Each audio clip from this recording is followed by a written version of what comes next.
Un po' di pane tostato, qualche spicchio di limone e la cena è pronta.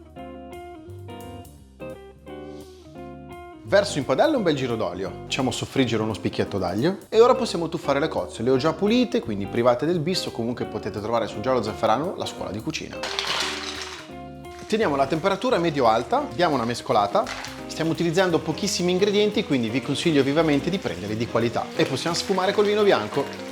Lasciamo evaporare l'odore di alcol e poi copriamo col coperchio. Lasciamo aprire le cozze, ci vorranno massimo 2-3 minuti, dopodiché subito via dal fuoco. Ogni tanto per mescolare fate questo movimento.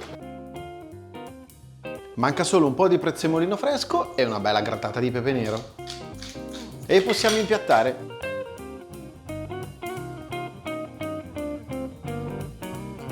Ma il sughetto, sapore di mare, da rifare, eh? Ciao!